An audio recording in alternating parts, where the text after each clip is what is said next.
Never was I prepared for anything like this, so bear with me, y'all.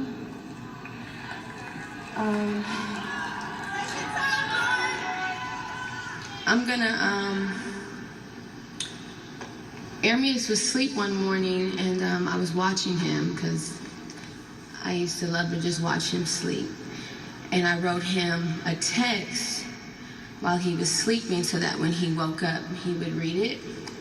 And so I'm going to share with you that text, and then I'll go into my little stories about him that were special to me. Ermias, I want you to know that I feel real joy in my heart when I'm around you. I feel safe around you, protected, like a shield over me when you're around.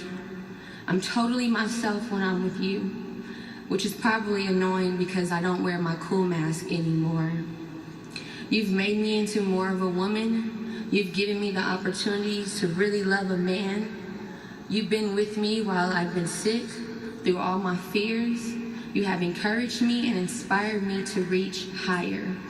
I've learned so much about myself with you. You've been my turn up and my church. I wouldn't want to go through this journey with anyone but you. I look up to you in a lot of ways, and I strive to educate myself more like you have.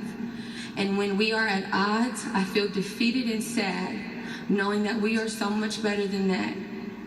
I just want you to know that you've been the greatest boyfriend to me. You aren't perfect, but I would never ask you to be. You and I work, we fit, and you're the coolest guy in the world to me, still. I love you so much unconditionally. My truth is this: I'm never gonna give up on you. My love and my devotion is to you. And I sent that January 21st, 2019.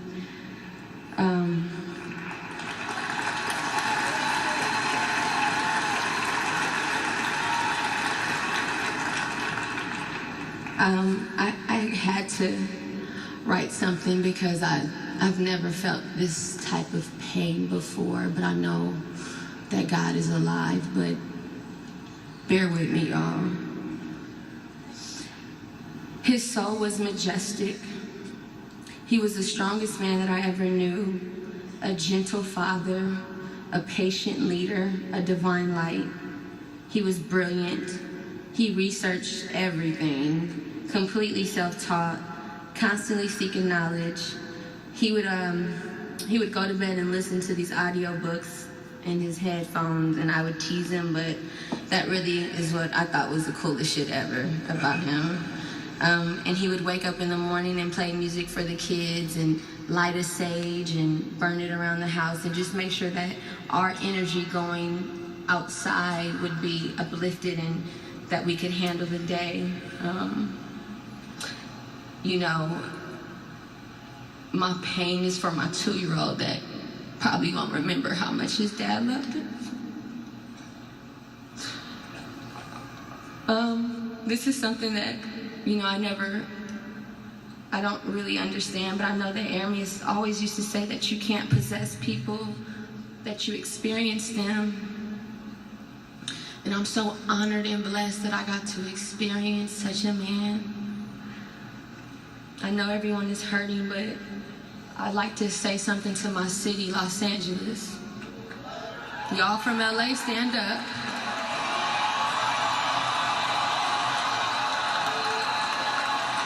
Because this pain is really ours. You know? We know what it meant to us. We lost an incredible soul. We lost someone very rare to us, and we lost a real one. And we won't ever be the same. But in Hussle's words, because he used to always say this, the game is gonna test you, never fold. Stay 10 toes down. It's not on you, it's in you. And what's in you, they can't take away. And he's in all of us.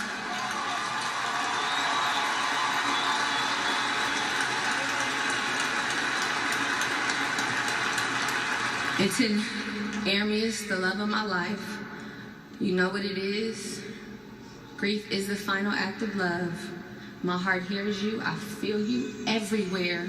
I'm so grateful that I had you. I love you beyond this earth. And until we meet again, the marathon continues.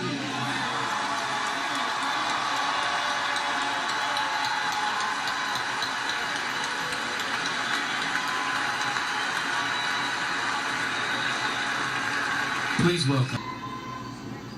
To my brother, my protector, my guide, who thought he was my daddy, and it's okay. I just first want to say thank you. Thank you for loving me unconditionally, for never judging me, for having my back always, anytime. No matter what you was doing, I could call you in a panic. You could be at the studio working. You're gonna answer my call, and you're gonna talk to me for however long I need to talk. And you're not gonna tell me what I need to hear. I mean, you're not gonna tell me what I want to hear. You're gonna tell me what I need to hear. You know, everything that I done ever went through, thank you for letting me stay with you countless amounts of times. Thank you for loving my son like you love my son and taking us in and holding us down. Thank you for your support. Thank you for the intimate moments and just keeping it real with me and letting me know what it is I need to do and telling me when I'm wrong and telling me when I'm going in the wrong direction. You were and you are my superhero. You forever gonna be my superhero. I still feel safe. I feel more fearless now that you're gone because I know you with me all the time.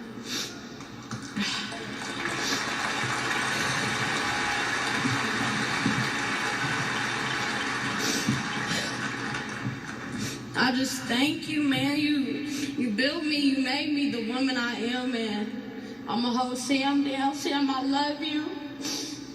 I got you forever. You know, it's us now, and it feels crazy. I've never been on this world without Aramis. I came here when he was already here, so it feels crazy to be left without him, but I know he around. I know he here now. He talking to me, and I'm listening, and I'm gonna do everything he needs to do. I'm not gonna let you down. I'm gonna do everything I need to do, I promise, and I'm just so grateful. I'm so grateful for you. When your album was about to come out and we sat in the car and we drunk 1942 and we got faded and just sat there and talked for like 2 hours about just life and everything. I remember everything you said, and I'm so grateful for that. Thank you for texting me back to back to back these last couple of weeks, just telling me you love me, and you miss me, and you got me, and you with me always, and whatever I need, I'm gonna hold on to that, and I'm gonna just make you proud, and I love you. You're amazing. This world was blessed to have someone so iconic walk and do what you did.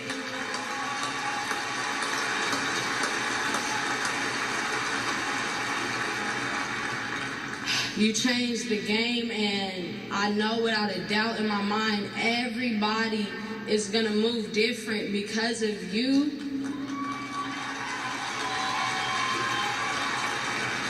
You know, you were 33 when you was taken from this world, and that's not a coincidence. Jesus died at 33. You was our Jesus. You was put down here to wake people up, to inspire people, to talk to them in a way that they could receive it. You know, you was the face of that. You no matter what went on, you didn't fall, you didn't change up. You know, most people fall because they can't weather the storm, and no matter what the storm was, you stood up with your head up and you faced it, and I'm gonna keep my head up and I'm gonna face everything. I'm gonna do everything I need to do in your name, and I love you, and I thank you, and I appreciate you, and we're gonna keep it going forever. I love you, Aramis.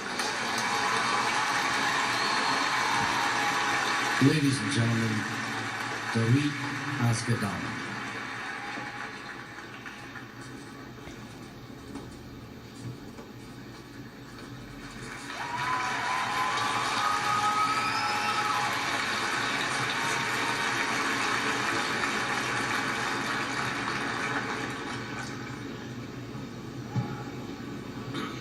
Yeah, I think what I want to talk about Ermias is that at the beginning of even when he was before he born in the hospital, when Samuel was born, I was taken out to go in the delivery room.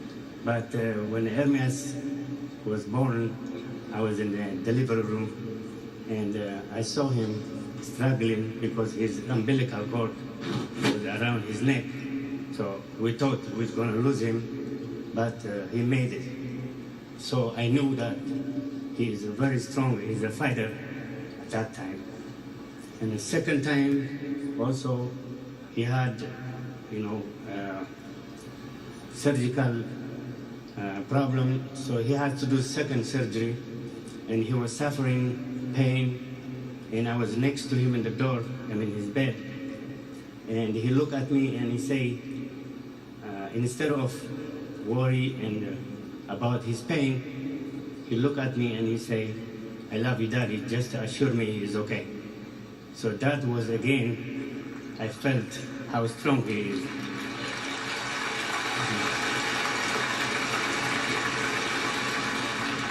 And then again, another one, he had an appendix almost 15 minutes before I arrived to the hospital. And he survived that one too. So I know he's a fighter. All his life he was a fighter. And one thing, as everybody knows, any family, sometimes the marriage doesn't last. So it is obvious they have to, family have to separate and they have to go their own way. So the people, the kids are the one who suffers. So it happened to a lot of family. I was one of them. It was a very, for very few years more I spent with Samuel, Ermias, and his mom. And we have a great family, but unfortunately we have to separate. And then every day that I used to wake up with my family, I wouldn't be able to do that. It was very devastating to become, weekend further. But we still, whenever we meet, we had fun. As you can see in the video, I loved them, they loved me, and we spend great time together. And we always shared with his mom what school to go. We always been not showing them whenever we have a problem, just to show them that we love them, and that's how they grow up. At the same time,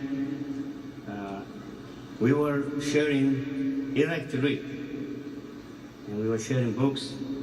There is music at the house, so that influenced him too.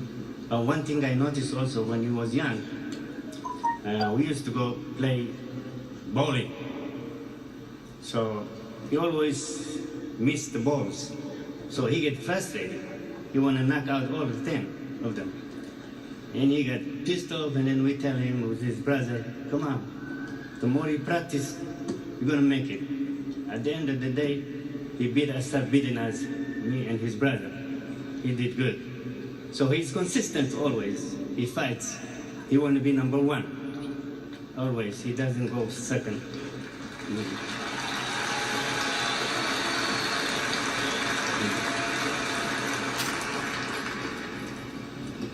Also, the one thing I like about Ermias remembering is that, he always listen. He's a listener. He doesn't tell you, "I listen to you," but he already listened to you. So whatever he can get from you, he will take it and he show you in action. So, all the people that he was helping here, the people he was helping abroad, it was extremely appreciated by all the people of the world. And, Ermias is always giving. He always make us laugh. And I really want him to remember that. And one thing, always wonder is that at 33 years old, he accomplished more than anybody can accomplish.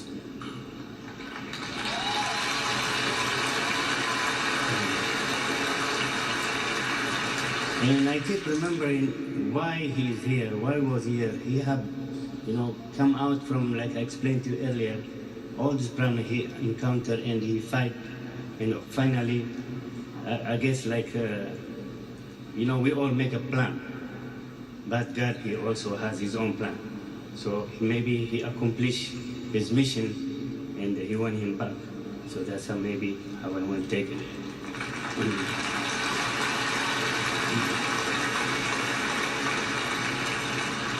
The thing is that Ermias, he had been loved by everybody, but we never thought this much love he got from the world. So we appreciate that, and because of that, we have to keep his legacy and the peace that he brought the whole world. We just have to keep follow what he want us to continue. At the same time, because he preached for peace and he did it in action, he actually died for it. What happened the mothers? There are mothers for drunk driving. What happened the mothers for the violence or gun violence? The mothers, we all love mothers. All kids, they love their mothers. If they can hear from their mothers, come out and talk, stop the violence. I think we can, just like the mothers for drunk drivers, mothers against the gun violence, any kind of violence, we gotta come out and talk about it.